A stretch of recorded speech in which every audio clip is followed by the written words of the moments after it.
Today's lecture is supported by the McCready Family Fund. Since meeting in college in 1961, Yvonne and Jack McCready have spent part of every summer at Chautauqua, where Jack's mother and father met in the 1920s. Among their many Chautauqua activities, Jack has served 2 stints as an institution trustee, and Yvonne is deeply involved in the Alumni Association of the CLSC. The pair served several summers as co-chairs of the Chautauqua Fund. The McCready's 2 daughters, their husbands and children, have all inherited the family love of Chautauqua. Please join me in thanking the McCready family for their legacy of support.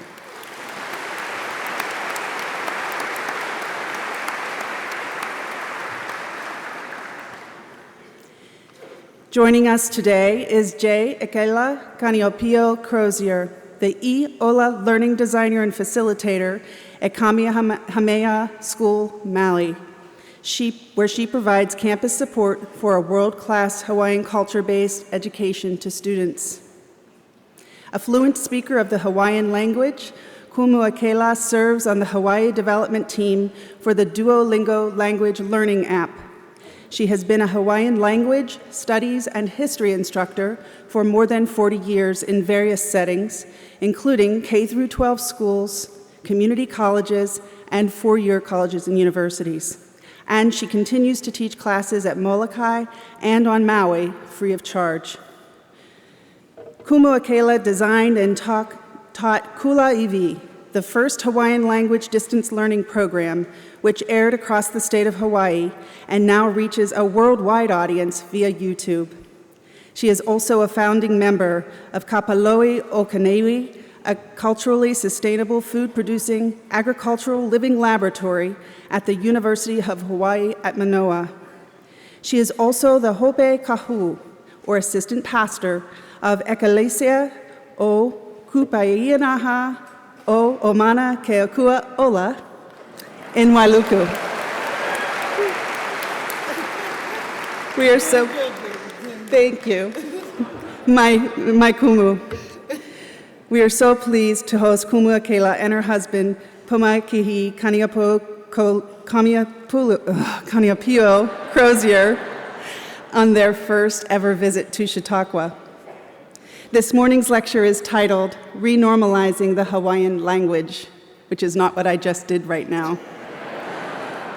Please join me in offering a warm Chautauqua welcome to Ekela Kaniaupio-Crozier.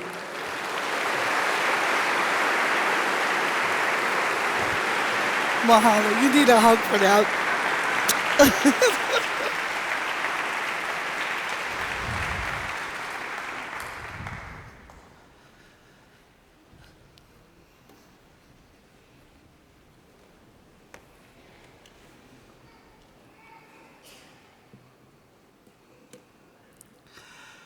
Mai kapi ina kala, maluna e o halea kala. Ai ke kapaone o na honua o pi ilani. Mai kahi pae a kahi pae. Mai ka ulu vehi o ka wawa kua. Aha ai ke kai hulali lali. Mai ku'u aina hana o ai Chautauqua nei. O wau no. Ke keikia Antonia lawa o Kuanoni, Kaniaupio. Ka mo'opuna o ka uhi vai o ka makalepo. Ka mo'opuna kua kahi o le vino makakoa. Ka mo'opuna kua lua o la kana. Ke kama a ke au nui he ali'i o Eva. O au no o Ekela Kaniaupio-Crozier. Ka wahine a Pomaikai. Ka mako e hine o Keoni Lei, o Kuanoni, o Kalea Aloha. Ke kūpuna hine, o Kalea Hone o Kalana Kila. O kupai anaha ka waiho ola o Kalani ki ea me lei honi ala o Keo Nui. O au no, e kū nei mamua o kou. I ka haehe o ku'ulahui, e aloha kuia o kou pakahi a pau. O nauna I ta hala me ta lehua. E hale lehua no I anaka no e. O ta uno ia e ano ine e li ane ho I o ta hiti mai a hiti mai no outou. A hiti puno me te aloha. Aloha e, aloha e, aloha e. From the rising of the sun high above Haleakala to the glistening sands of the bays of Pi'ilani, the High Chief of Maui. From one level to another level. From the verdance of the forests all the way to the glistening seas. From my birthland to here in Chautauqua. I am the daughter of Antonia and Kuanoni Kaniaupio, the granddaughter of Levino Makakoa, the great-granddaughter of Lakana, who was a child of Keaunui, the High Chief of Ewa.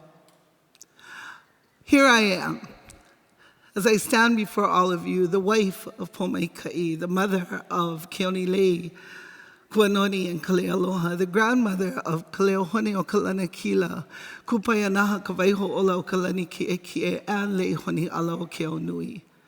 I stand here with all the aloha, with all the love of my lahui, of my people, and I bring it all to all of you, each and every one of you. Aloha pumehana kako. Aloha.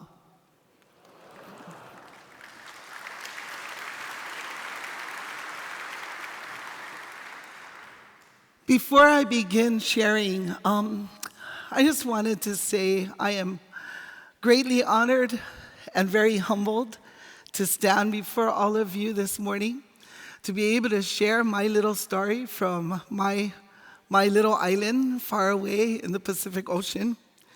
I want to say mahalo, mahalo nui, which perhaps some of you who have visited Hawaii have heard it.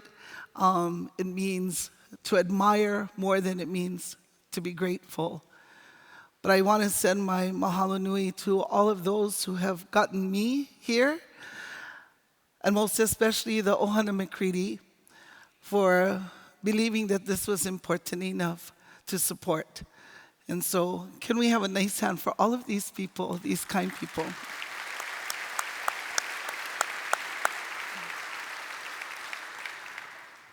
You'll notice that when I started, I mentioned all the people that I think are most important to me.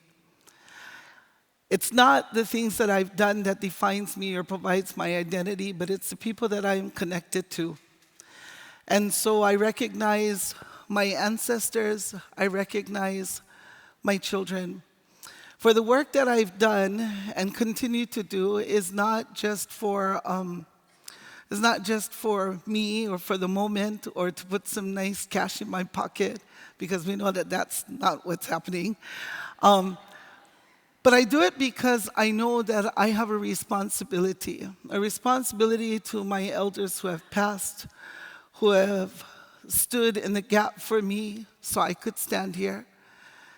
And I do it because I have a responsibility to those who stand beside me in this good work, and a responsibility to those who will come after me and continue to do the good work of sharing the spoken word. And for us, that's the Hawaiian language. You will hear throughout this morning's sharing the words Olelo Hawaii. We're all gonna try to say it, okay, everyone? Olelo. Maika'i. Olelo means, Maika'i. You can say Maika'i too. Maika'i means good. You just told yourselves you're good. Right on. You can say it again. Say it. Maika'i. Maika'i. Okay. It means good. So every time you think something's good, you just tell me, Maika'i kumo.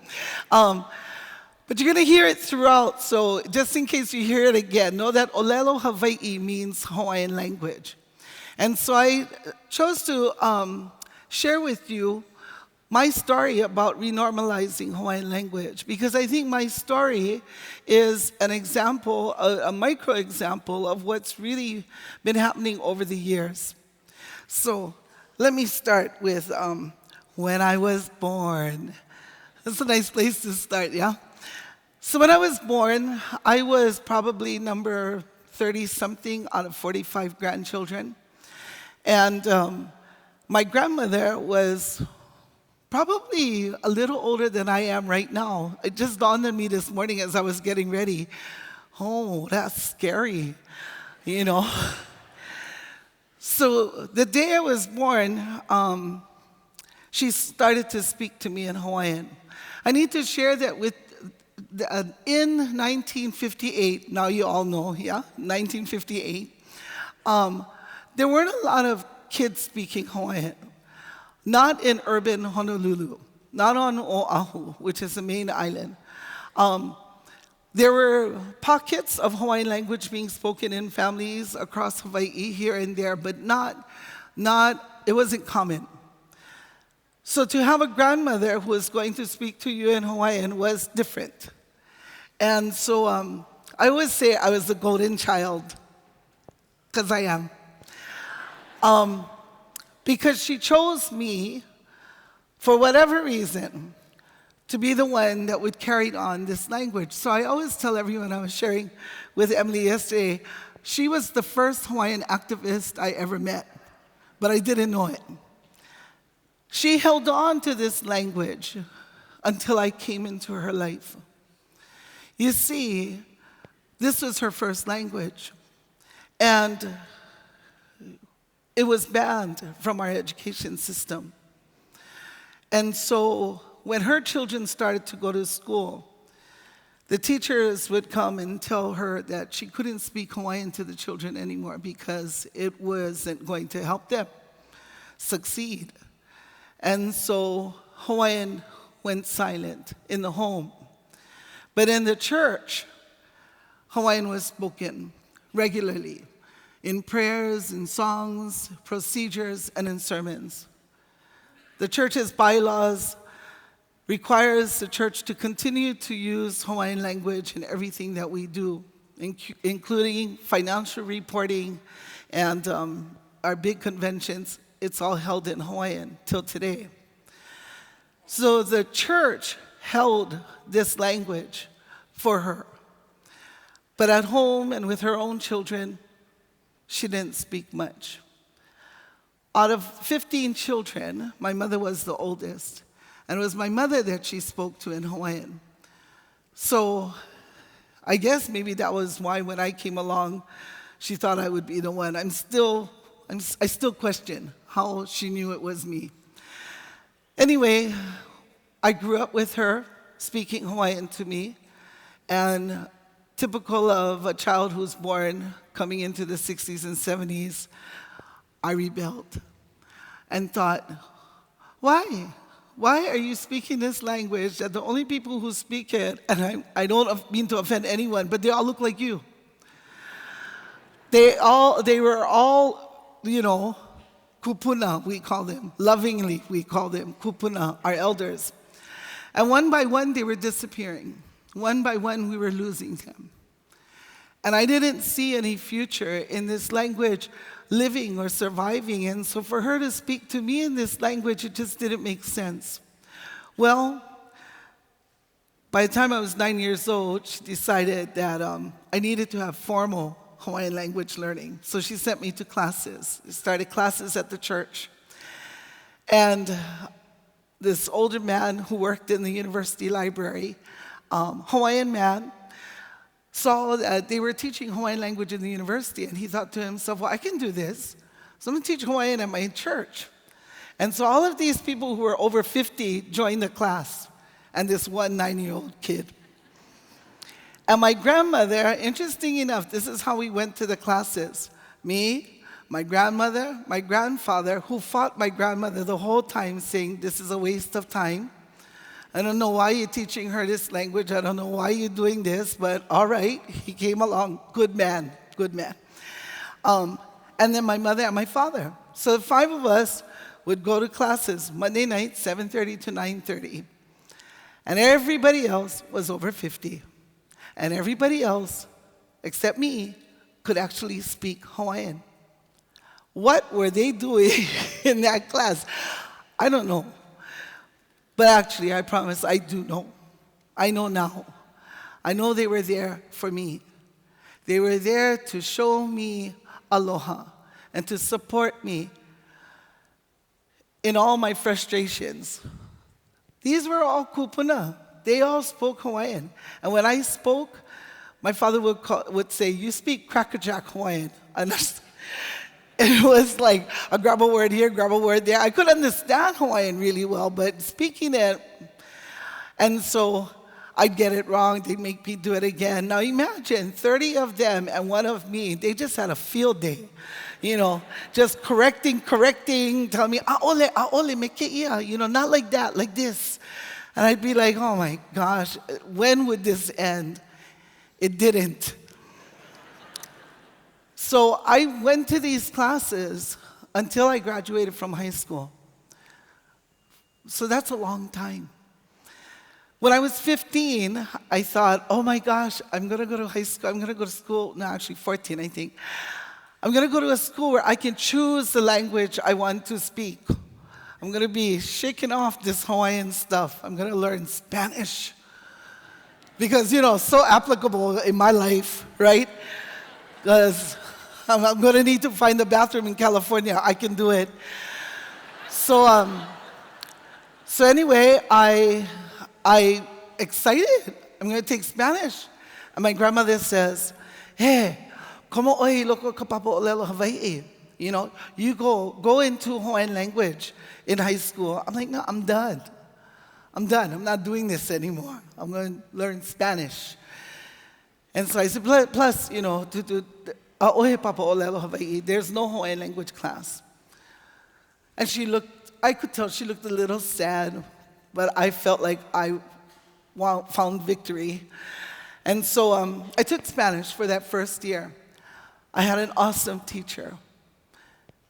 She was everything that you would want a teacher to be, especially a language teacher. Because, language teachers, we're fun. We're fun. But she was charismatic.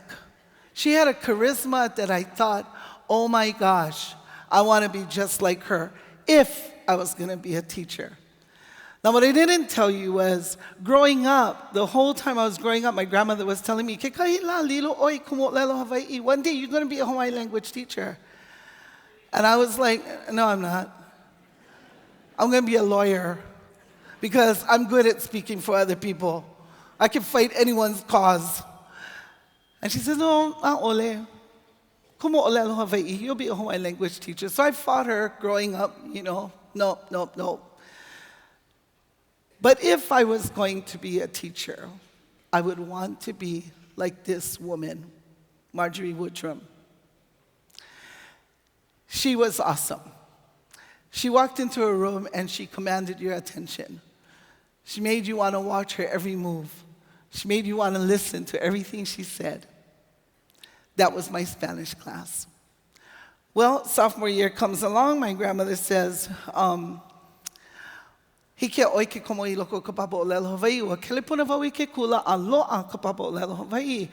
can enter Hawaiian language because I called this school and I found out that they're going to have Hawaiian language classes.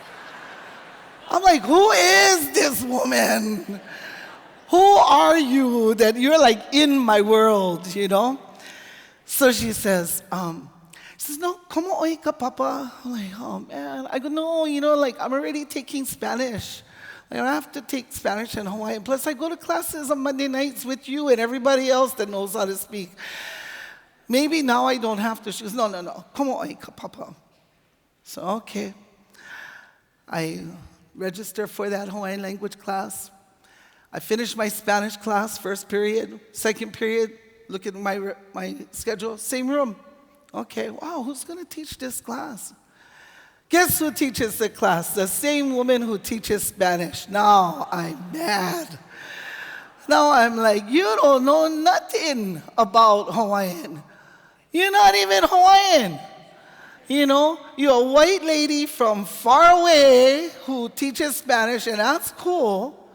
But you're going to teach me Hawaiian? So first period, Spanish, I had a great attitude. Great attitude. I was nice, I was fun, I had a great time. But as soon as Hawaiian language would start, second period, I turned into the 15-year-old monster with an attitude. And she felt it. She knew something was wrong. And this went on for a whole quarter. Imagine coming into the classroom to teach, and you got one student who sits there and rolls her eyes the whole time. And every time she says something, I would mock her. Because I was 15 years old with an attitude. So she'd say, Pehea oe. Kind of like what Emily was doing to my language. No. No, but she would say something, and I'd be like, oh my gosh. This went on. And at the end of that first quarter, she says, I think we need to talk. You think? And I said, okay. So she takes me into her back room. We sit down, and she says, I know you don't like it that I teach Hawaiian.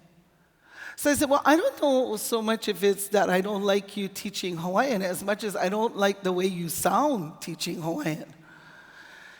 And she says, I know, I have really bad pronunciation. I said, right?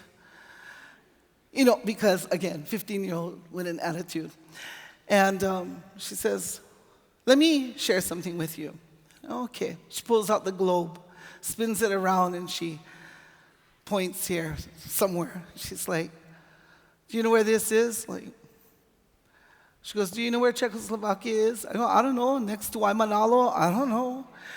And so she says, what do you know about it? I said, I don't know anything about Czechoslovakia. She goes, right.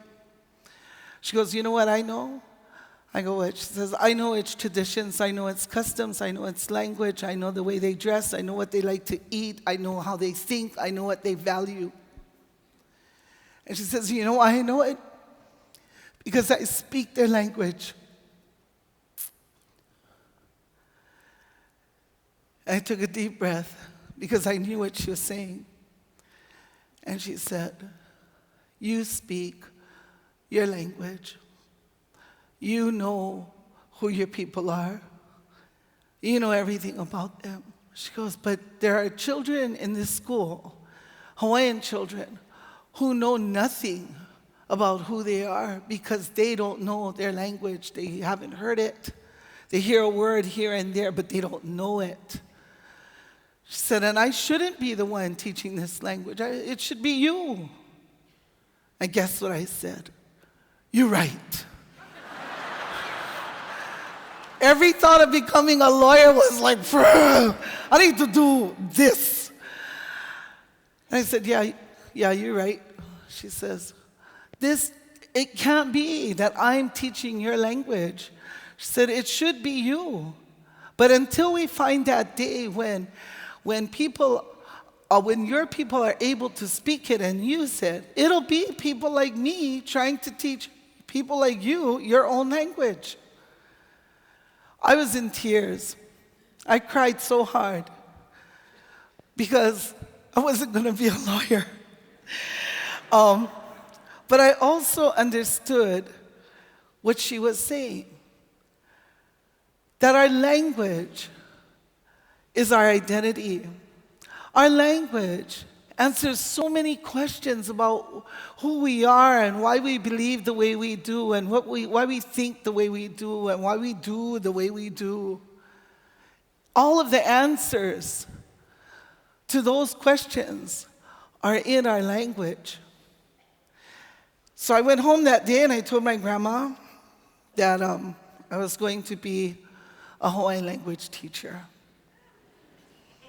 And she was so kind. She didn't roll her eyes like I would have done. She told me, okay, today I tell you my story. And then she began to tell me her stories about being beaten for speaking Hawaiian, about entering her first day as a 5-year-old, so excited to go to school, so ready to learn new things. And when she got to the door and the teacher looked at her and said, "Do you speak English?" She didn't understand. And she just shook her head, and she tried to respond in Hawaiian. And right there, the teacher took a piece of masking tape and put it over her mouth and told her, "You will never speak in this class again until you can speak English." And she told me, "Do you know how hurtful that is? Do you know how painful it is to not be able to express your deepest emotions? To just ask to go to the bathroom. 5 years old. And you're told everything that you know is wrong. And you will be told that for the rest of your life." She said, "You cannot begin to understand not just the physical pain of being beaten with a frying pan, you know, the old black cast iron frying pans, for speaking your language, but the pain, the emotional pain, the psychological pain, all of that kind of pain, you will never understand, because that's why I've given you this gift." Oh, we cried that day. We cried hard, me and her.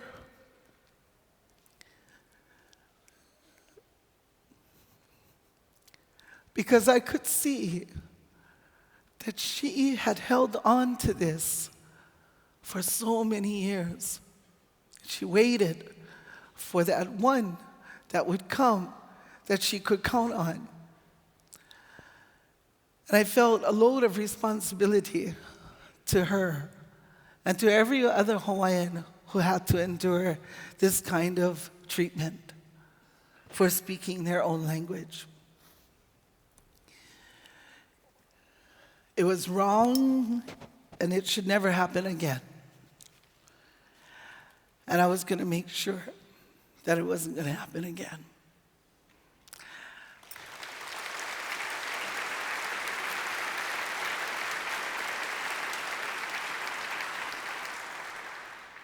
But I wasn't alone. So I went to school, I went to the university, and at the time I was going to major in Hawaiian language. There was no degree. And so I created my own degree in liberal arts so that I could get a degree in Hawaiian language so I could go out and teach. Because my grandmother said, "Pono e lo'a kapalapala, you gotta get the paper. Because that's the only way they're gonna believe that this has some kind of validity, some kind of credibility, is you have to have the paper that says you can do this." So I went to get the paper, and the other thing she said was, because if you learn how to play their game, then we can beat them at their game. I was like, okay, we're in this together, me and you, So I went. Within 2 months of my of entering the university, she passed away, and I was mad because we were supposed to do this together, and I was going to get A's because of her. And then she left me, but she really didn't leave me. She showed up every day with me, even the times when I wasn't going to class, even when I chose to go surfing somewhere instead of getting to my classes. She was there. One of the other things that she told me that day when she was telling her stories, and I told her, but who is going to want to take Hawaiian language? Who? Right now we have, 4 sections of Japanese at the university and 4 sections of Hawaiian at the university and 20-something sections of Japanese. Who wants to learn Hawaiian? And this is what she said. "I ke kahi la e ike ana oi. E kike ke ana na kanaka he nui I kau I puka e komo I loko kaupapa." One day you're going to see. There's going to be so many people coming to your door, banging on your door to get into your classes. I laughed. I was like, yeah, okay, because it's not happening, okay? Well, my sophomore year, I get a call, and they're saying, "Are you still interested in getting your Hawaiian language degree?" And I said, "Yes." Well, the Board of Regents just approved the degree program in Hawaiian language. It's my grandmother, busy up there, pulling strings, making things happen. So I was one of the first to receive a degree in Hawaiian language. And that's no coincidence. I don't live my life by coincidence. I know that now. I know that every step has been determined by my God. That every step He's already set up for me. And she was His prophet. So I call her my prophet and my Hawaiian activist because she knew all of these things and she fought for it. So I graduated in Hawaiian language, and next thing I know, before I even graduate, I start getting offered jobs to teach Hawaiian language in all different spaces. It kept coming. People would come and say, "Can you teach a night class, Hawaiian language?" Sure. Because now, right, I could never deny anyone. I could never say to someone, "Nah, I'm not interested. No, I don't want to do this." Because there was this lady in my head saying, "You better not. I told you this is going to happen."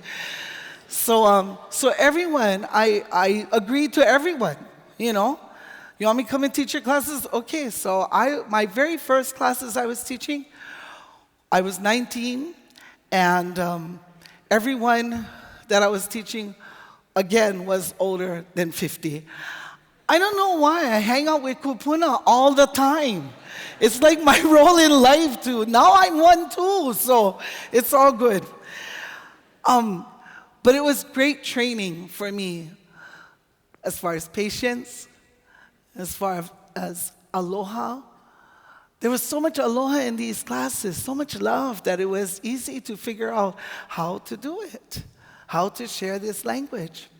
And so those were the beginning stages. Then it was, "We're opening a preschool. Would you like to come and teach?" So I started to teach little babies. Next thing I know, I got my degree, my education degree, and I was teaching in an all-boys school. Then I went to the university and taught there. And I never interviewed for a job until 7 years ago. I'm serious. I had to Google how to interview for a job because I never had to do it.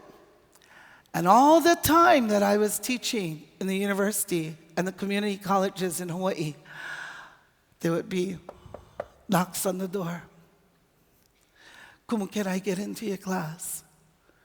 Can I take your Hawaiian language class?" And I thought, "Oh, my tutu, she's up there saying, 'See, I told you this is going to happen.'" And that's the way it's been. I've also had opportunity to pioneer so many programs in Hawaiian language. So, when I was getting my degree, there were a lot of naysayers. Thank God my family was behind me 100%. But the community, everyone else was saying, "Why?" This was their line. "You're a smart girl. Why would you want to teach Hawaiian language? Why would you give up doing something really awesome and making good money to do Hawaiian language? And what are you going to do with a Hawaiian language degree?" Well, let's fast forward. I've done a lot. I've done so much. I can't even begin to count how many things, how many people just this one person has been able to engage with around Hawaiian language. And now look where I am with all of you, right? And it's not about me. It's not about me. It's the fact that this language is so beautiful and it touches so many hearts. And that when we share it wide like this, people feel it. They feel it in their na'au, in their guts. They feel it deep inside. Because everybody in the world has aloha. I believe it with all my heart. Everyone has aloha in their heart. At the core of every single one of us is love. It's love that we want to share and we want to receive.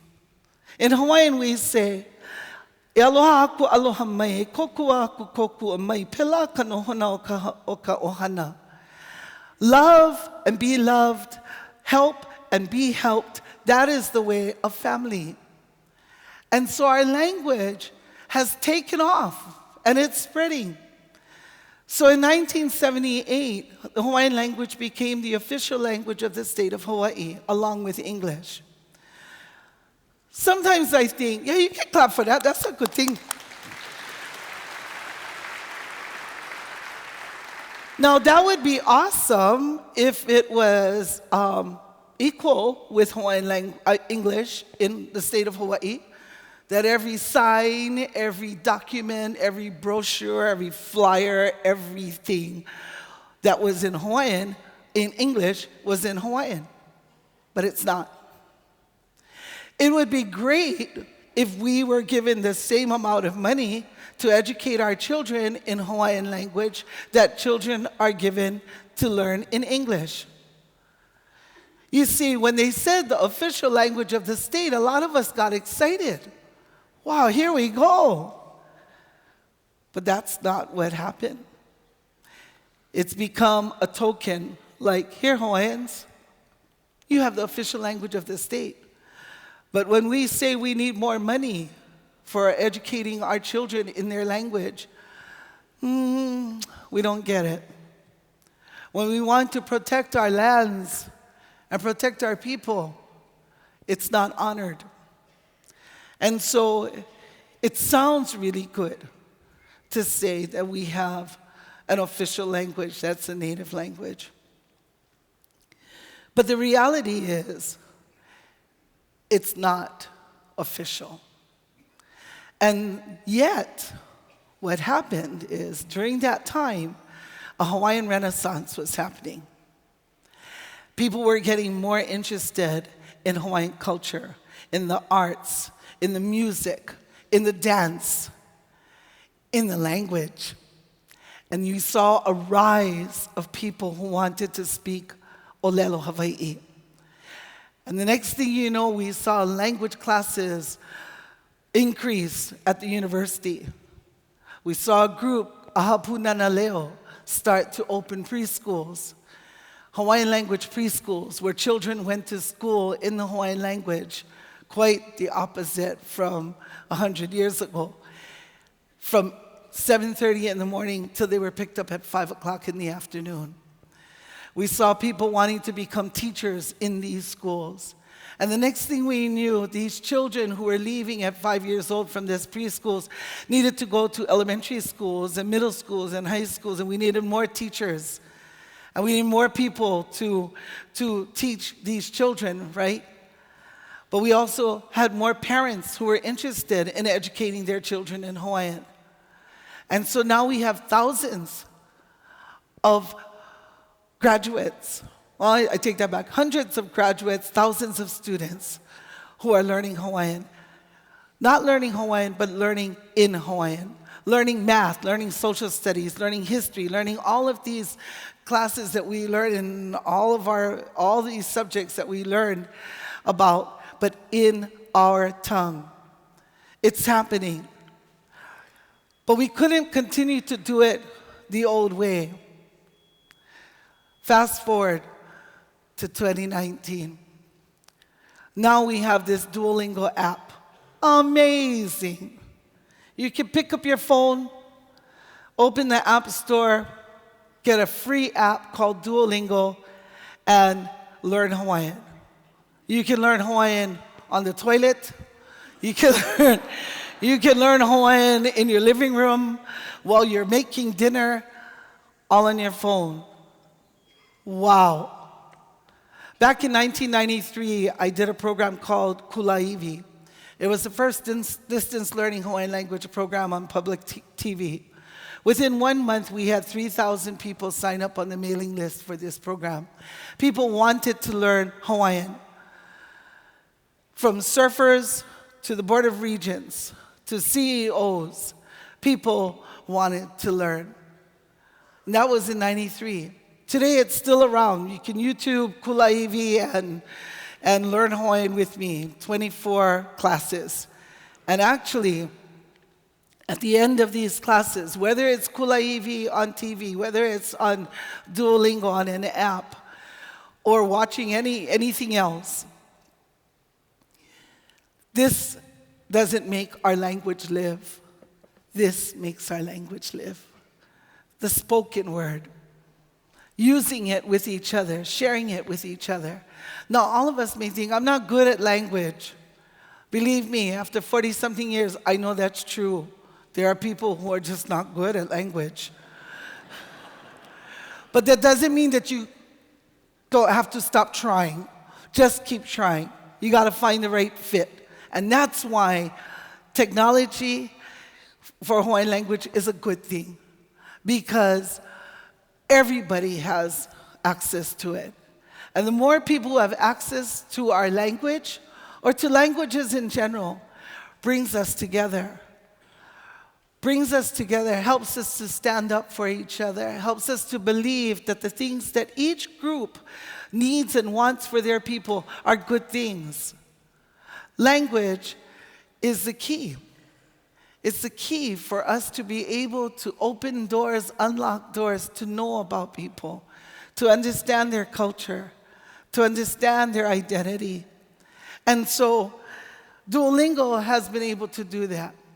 We have a team of 4 of us that work together to develop the course on Duolingo. And I'm the oldest one there. And we have a couple really young guys on the team. I've learned so much from them, but I know they've also learned from me. We've shared a lot. So what you see in this app is a collective work of the 4 of us as we bring the best of our best to bite-sized pieces on Duolingo. Seriously, you don't need a fork and a knife to chew on this guy. They're small, bite-sized pieces to learn this language. So I guess we're doing pretty good, because what I hear is we're up to 500,000 users on our app. Yay!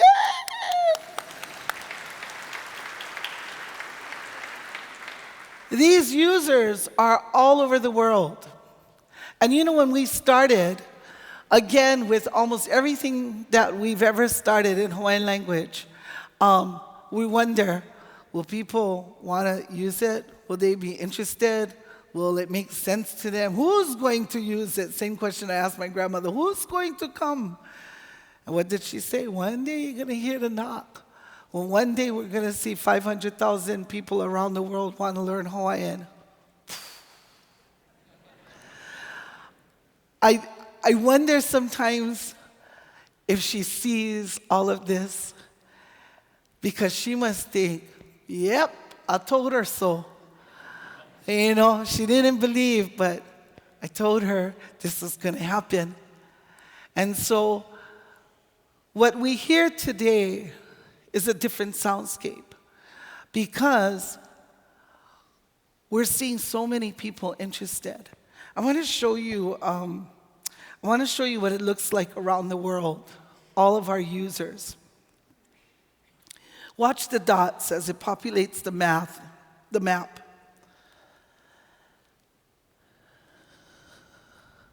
Oh! You know, the first time I saw this, I cried. I couldn't believe how many people were learning Hawaiian. This is unreal. Every little dot is a person. And these are daily users of the app. So you'll see that in Hawaii, we have the most users. It should be that way, right? It shouldn't be that we have more users in the UK. But if you look at it, you see people in Japan, in Hong Kong, in Romania. They're everywhere learning Hawaiian. That is so cool. That's so cool. Yeah.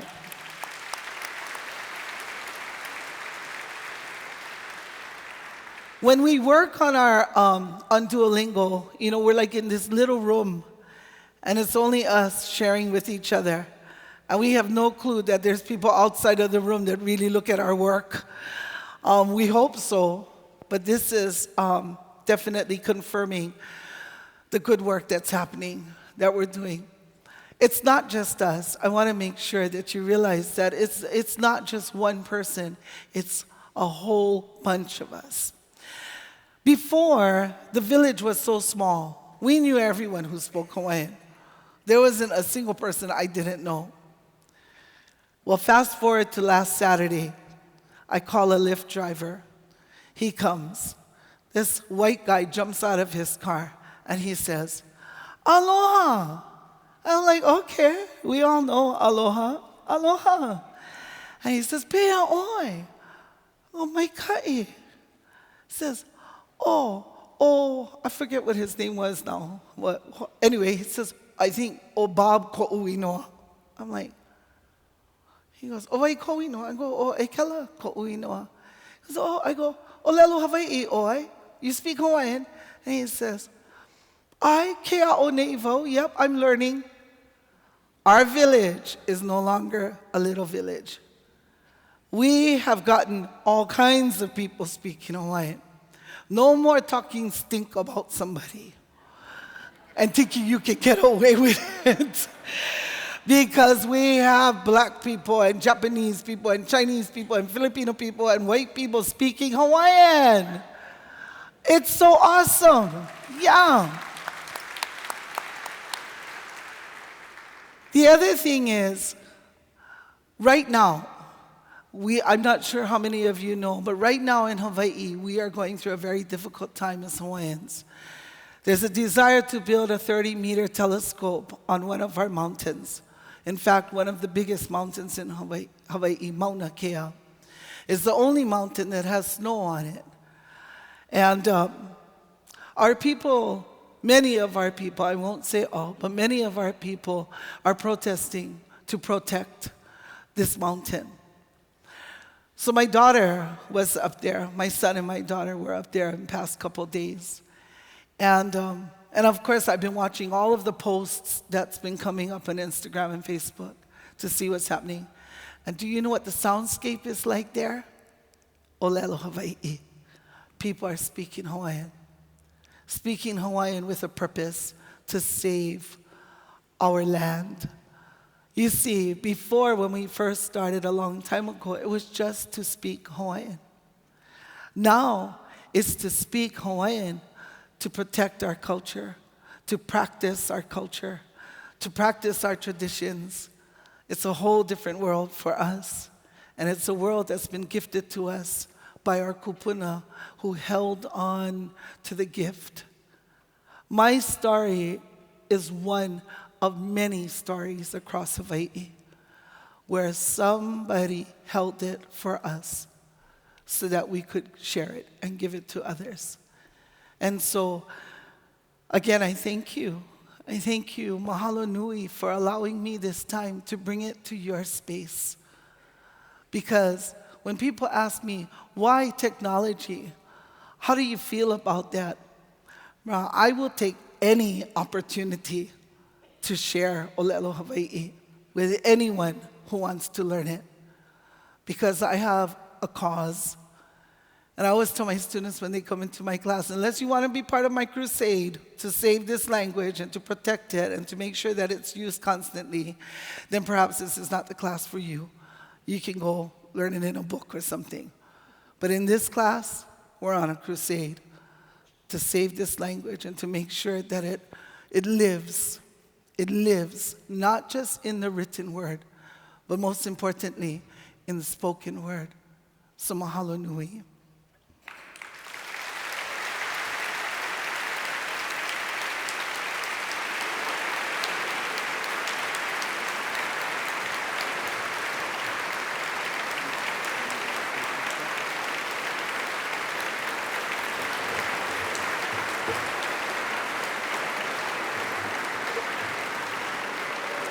Mahalo nui. Oh, you're a quick learner. What I do. some of our friends are going to be moving on to other programs, and we ask that they do that quietly. We will accept your questions on Twitter using the hashtag CHQ2019, and you can also submit them on paper to the ushers, who will collect them and bring them to the podium. Vai vai ka leo kono a ka ho'o ki pai ke ki pa ana I Chautauqua nei. Ane I mau ke aloha ko I a poe no na lava ku'ulei. Mau ke aloha ko I a poe no na pua ku'ulei. E o e nā pua kini nei Hawai'i. Mahalo makana.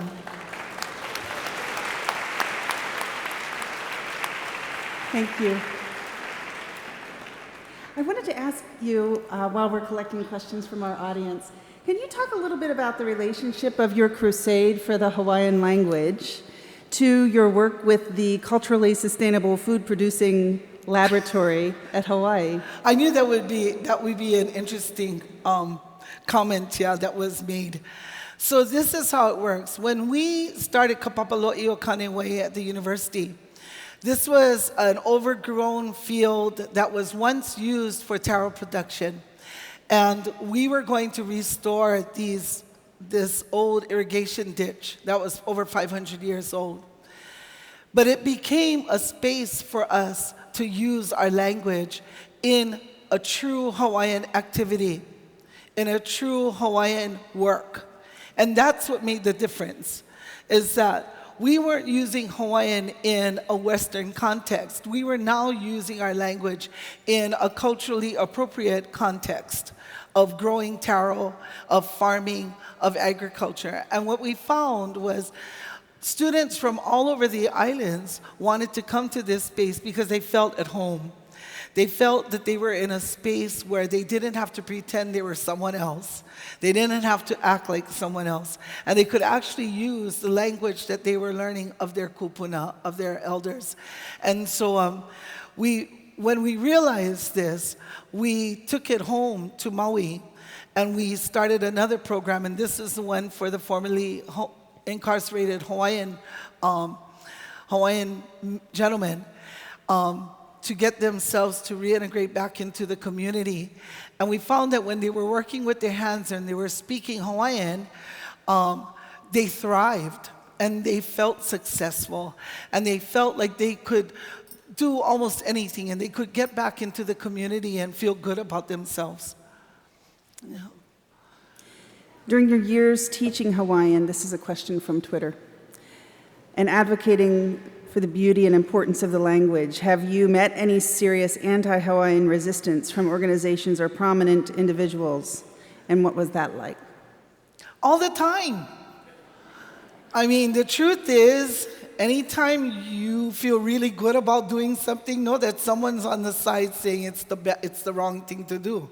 So definitely, there are still people, prominent people, who think that learning Hawaiian is a waste of time, that you won't amount to anything if you learn Hawaiian. There's a big push in our state for Hawaiian culture-based education. And I will tell you that it takes a lot to run a school. And we're talking about financial resources.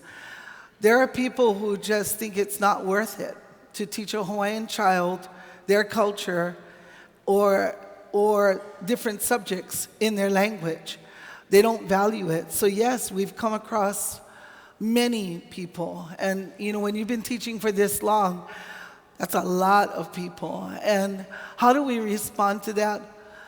With aloha, with our actions, with evidence that we have students who are now coming out of these immersion schools who are becoming doctors and scientists and lawyers.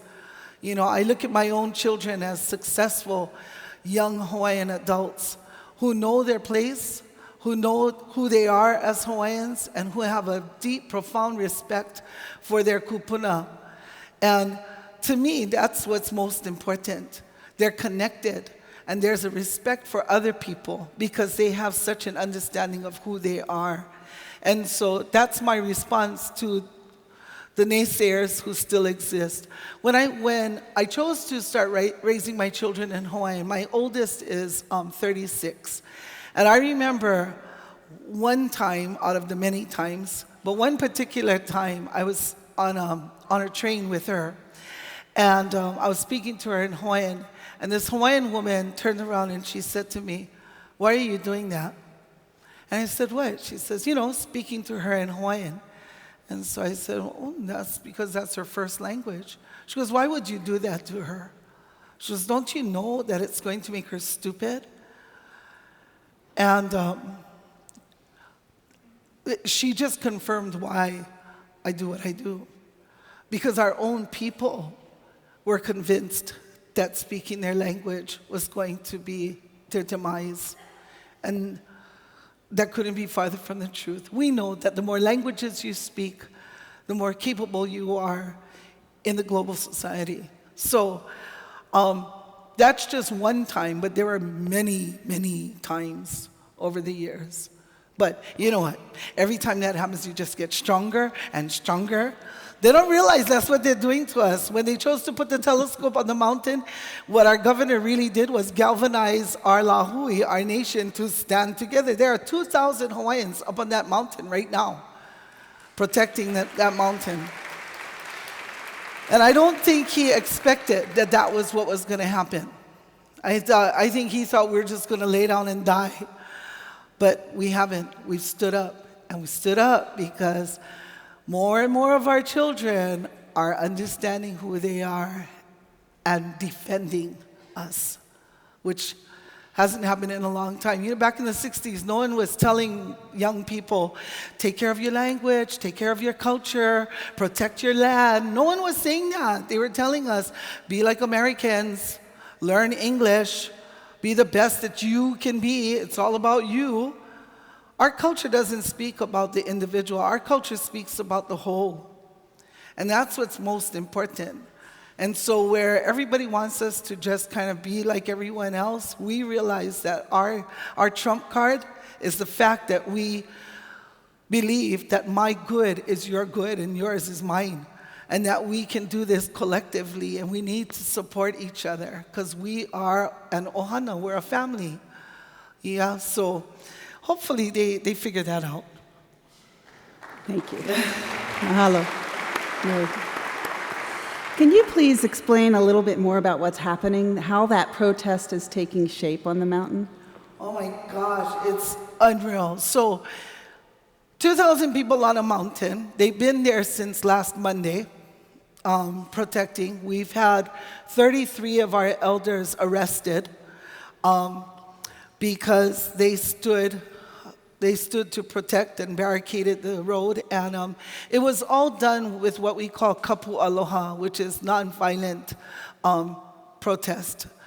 It's not passive resistance either, but it is taking a stand with aloha. And so these kūpuna didn't fight back, but they stood their ground. That's one thing. The other thing that's happened is an outpouring of aloha. They are so well stocked up on that mountain. They have, what is it called? The Hawaii Costco, the Mauna Kea Costco or something like that. Because they have so much stuff. They have like water. They have a list of no need. And no need included water, Ziploc bags, pans, all this. But all of these things that people have brought to the mountain. And people are coming with food, choke food, lots of food. So that's all good. But the latest thing that's happened is they started their own little university. So on that mountain, they have classes. And so my daughter told us the other night, I'm teaching a class tomorrow. I was like, really? What are you teaching? She goes, Hawaiian language. She's actually, she's a third grade teacher in an immersion school on Maui. She teaches all subjects that third graders learn, but in Hawaiian. That's the kind of school that my children went to. And so she has deep aloha for these children and for their parents for choosing this kind of education for their children. And so her friend who's organizing the university up there and getting all of these people to offer classes asked her. And so she taught the first Hawaiian language class in the morning yesterday. But they have classes on wellness. They have classes on politics. They have classes on history. They have classes on resistance. They have classes all day from, I think, the morning till the afternoon. And you can choose. And so I was watching some of the videos, and they're all over the mountain in little groups learning. That's what's happening on the mountain. So We have a Chautauqua in Hawaii now. yeah, and you know, they could, right? They could just be sitting there talking story with each other, doing whatever they do, but they're not. And our governor lied to the people, and he said to everyone that there was drinking and drugs going on the mountain. And when you get to that mountain, there are rules of how to behave. There's also rules on how to behave in the classes in the university. There's so many rules so that they can maintain that aloha on that mountain. So our governor, he's said a lot of things that weren't true. And finally, he went up to the mountain yesterday, hallelujah, and saw for himself with his own eyes the good things that are happening there, and how Hawaiians have come together, and non-Hawaiians. Yesterday, The Rock showed up, and the day before, somebody else showed up in, I forget who it was, but yeah, all of these people are coming up to support. So it's not about the mountain anymore. It's about our people and standing up for everything that we have taken over the years, you know. Yeah. We have several questions about the language itself, so I'm just going to roll through a few of them, and maybe you can talk a little bit more about the language. They want to know if you could speak about the transition of the oral language to the written in English letters. Mahalo. Are there different dialects of Hawaiian in the different islands? Is the Hawaiian language part of any larger language group? And can you tell us about the history and structure of the language? Well, that last one is a long one. That's we a have to whole have a class. whole nother Chautauqua session. Hawaiian is part of the Indo-Pacific language group. That's one. It went from being an oral language to a written language starting in 1820 when the missionaries arrived.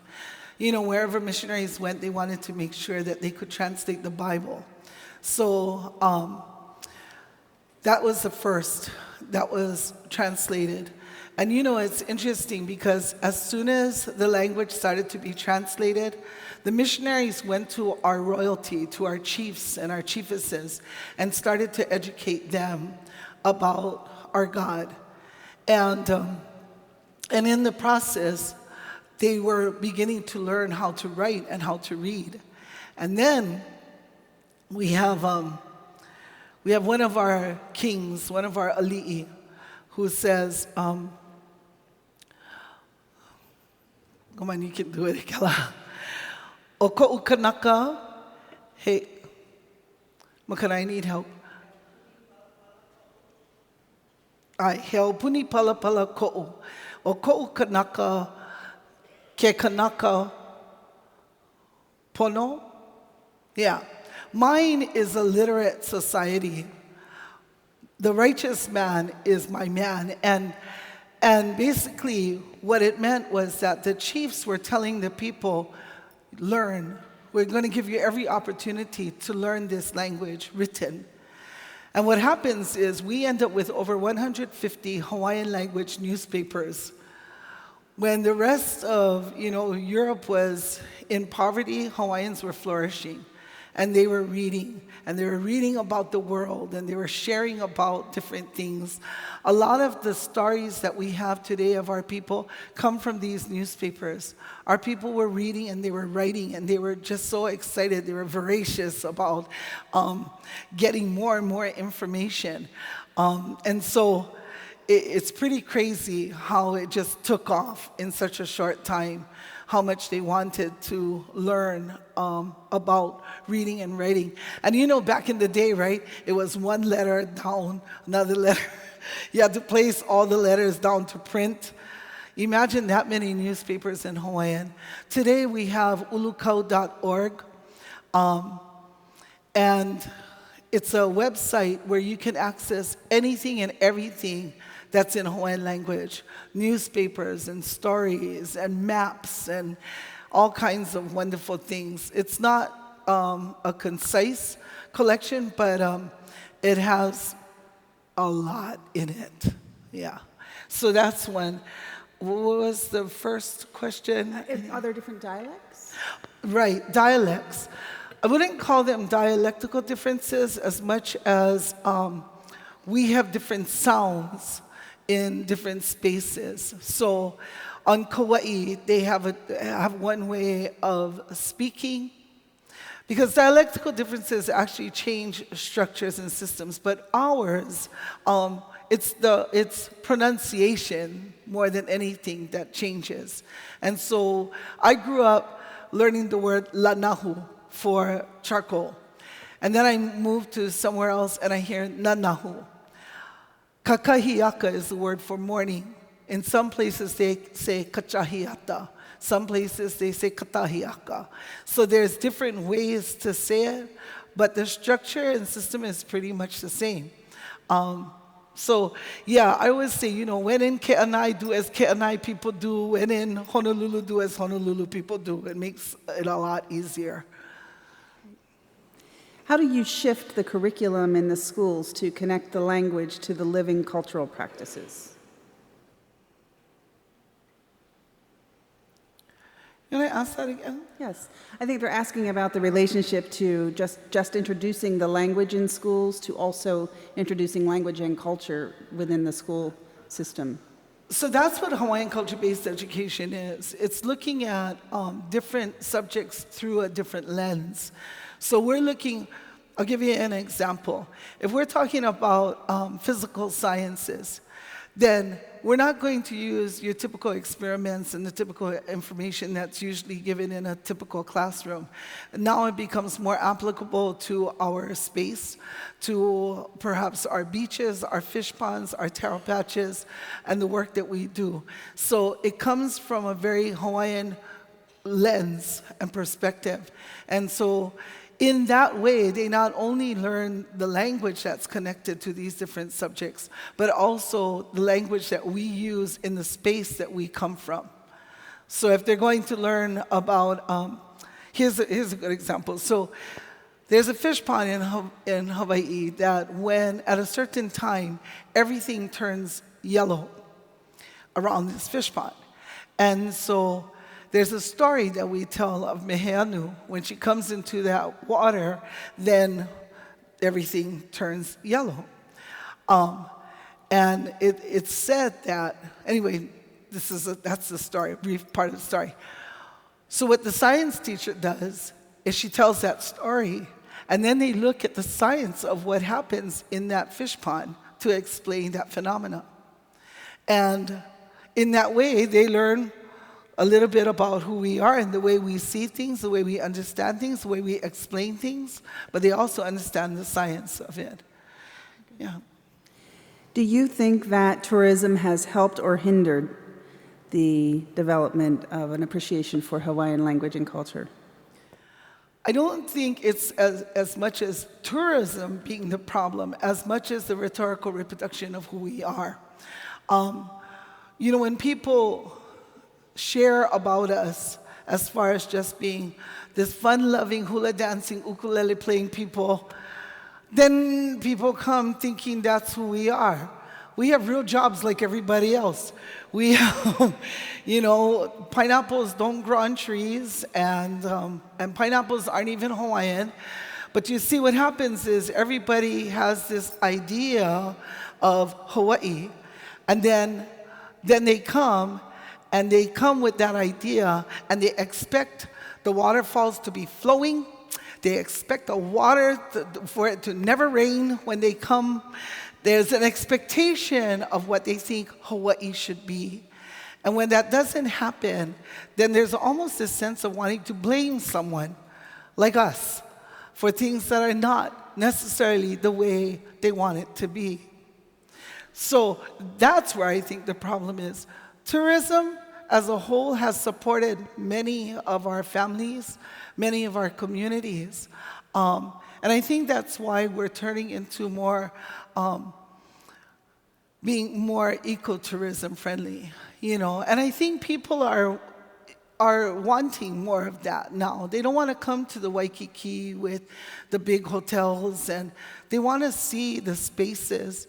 And so it is different, and we're seeing our hotels, the tourism, industry changing also, where they're becoming more culturally aware, more culturally sensitive.